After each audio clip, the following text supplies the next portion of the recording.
Laya na ulit si rapper CEO Maria Ressa matapos makapagpiyansa para sa kasong paglabag sa anti-dummy law na ugat ng pag-aresto sa kanya sa NAIA kanina.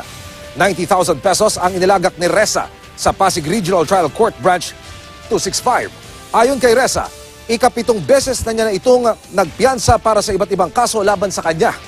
Kararating lang ni Ressa galing Amerika kaninang umaga ng dakpin ng Pasig Police. Nag-ugat ang kaso sa akusasyong bahagi ng Rappler ay pagmamayari ng dayuhang kumpanya na labag sa saligang batas.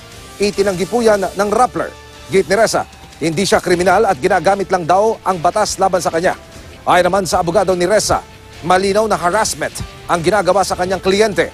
Hinala ng National Union of Journalists of the Philippines. Isinakto ang timing ng kaso para maaresto agad si Ressa pag-uwi galing Amerika. Sabi naman ng Human Rights Watch, ipinapakita nito na determinado ang gobyerno na patahimikin ang Rappler. Sagot naman ni Presidential Spokesperson Salvador Panelo, walang kinalaman sa press freedom ang kaso ni Ressa. Hindi naman daw naglalabas ang korte ng warrant ng walang sapat na basihan. Ibig sabihin, binigyan si Ressa ng due process. Dagdag pa niya, lahat ay pantay-pantay sa mata ng batas at hindi pwedeng iba ang trato kay Ressa.